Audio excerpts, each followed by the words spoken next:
The Grand Galactic Council chamber was a place of polished perfection, every sound dampened, every light carefully tuned to the comfort range of all 87 represented species, until today.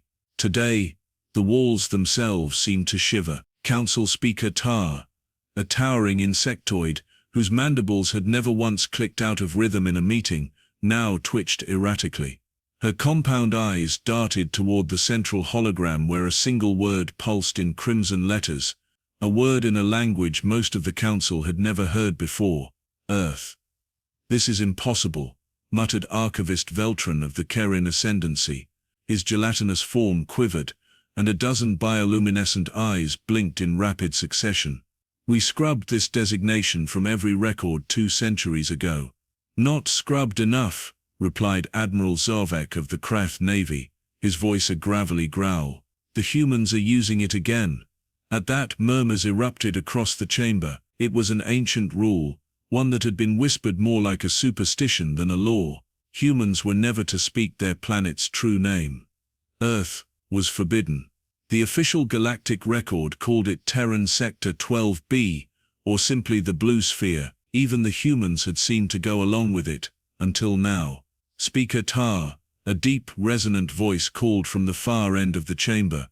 It belonged to the Var Dominion representative, a massive scaled warrior who never looked nervous until now. How, exactly, did this word resurface? Tar hesitated before gesturing to the hologram operator. The chamber dimmed, and a grainy recording began to play. The image was from a border outpost in the Triarch Expanse, a small station manned jointly by alien and human personnel.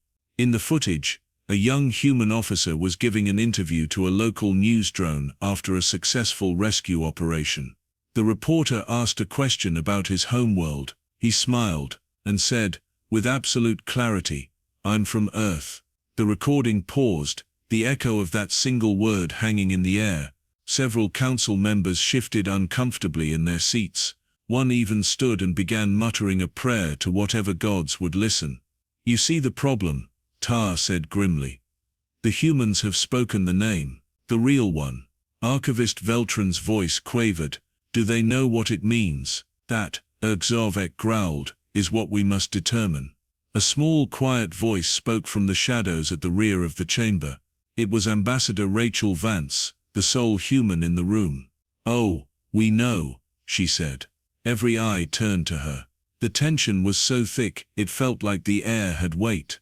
Rachel walked forward into the circle, her boots echoing softly against the polished floor. She looked tired, not weak, but the kind of tired that comes from holding on to something heavy for too long. "You've kept the secret for centuries," she continued. "But it's our secret. You think we forgot why you made us change the name?" Tar's mandibles clicked once, sharply. "We didn't make you change it. We begged you." Rachel's gaze swept the chamber. "Because the last time that word was spoken on a galactic scale, your empires burned for 100 years. The silence that followed was absolute." Admiral Zarvek leaned forward. "Explain." Rachel didn't smile, but her eyes held the faintest spark of something old and dangerous. "You call it superstition. We call it history. Earth's true name wakes us up." A ripple of unease passed through the council. "It reminds us of exactly what we are," she continued. "And the last time we remembered, we broke the largest military alliance the galaxy had ever seen." Veltron's bioluminescent eyes dimmed to near black. "That was legend." Rachel stepped closer to the hologram, and with a slow movement, placed her hand on the crimson word floating there. It wasn't a legend, it was a warning. She turned to face them all. "And now, someone just told the galaxy that Earth is awake again." The chamber's heavy silence shattered when an alarm blared from the Council's central communications hub.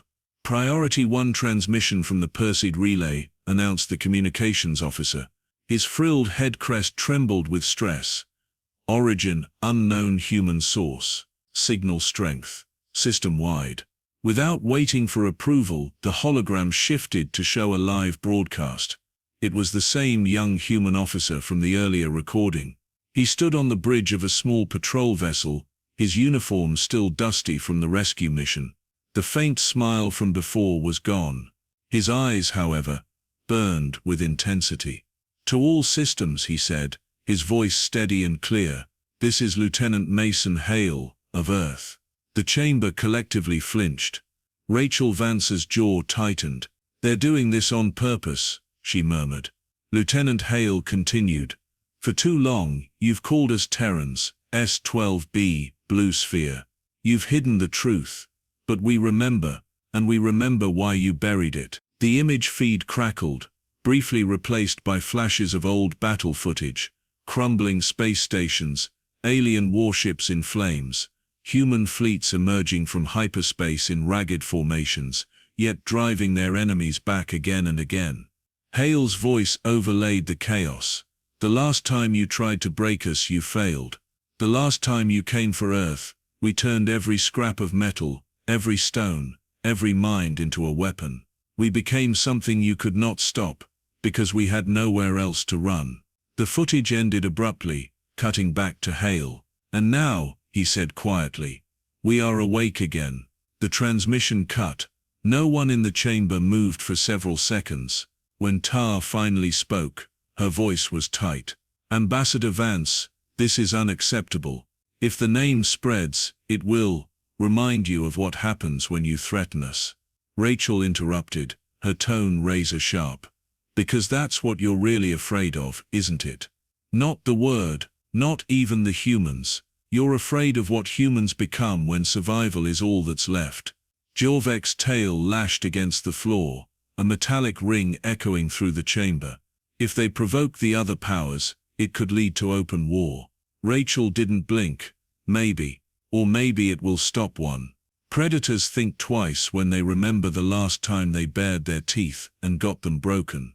From the far end of the chamber, a soft, almost musical voice spoke. It belonged to the Council's oldest member, Elder Soreen of the Aurelian Accord. Her translucent form shimmered faintly under the lights. "Ambassador," Soreen said slowly, "when the Council erased your world's true name from the records, it was not to diminish you. It was mercy." Rachel tilted her head. "Mercy, yes," Soreen replied. "Because we learned, painfully, that Earth is not a place. It is a signal, and when it is spoken, that signal travels. It reaches others." The chamber darkened as Soreen activated a private projection. On the central hologram, star maps appeared, ancient ones, systems long dead, empty regions of space, each marked with the same symbol, a sphere wreathed in fire. "These," Soreen whispered, "are the scars left behind by those who answered when Earth's name was last called." Rachel stared at the maps, a slow realization settling in. "You're saying we weren't alone?" "Not then," Soreen said. "Perhaps not now." The room erupted into overlapping voices, arguments, fear, speculation. Was it possible that humanity's fiercest moments had been amplified? That something out there had once answered the call of the name Earth?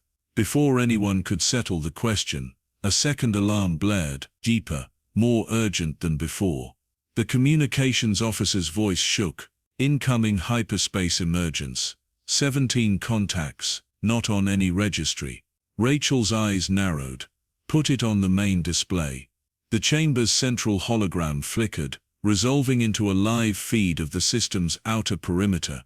Massive vessels, larger than any known Council class, were sliding into real space, their hulls black as the void, except for streaks of faint, glowing patterns. Tar's mandibles froze mid-click. "Identification." The officer swallowed hard. "Unknown, but their transponders are broadcasting a single word." "What word?" The answer made half the chamber's translators stutter. "Earth." Rachel allowed herself the smallest, sharpest smile.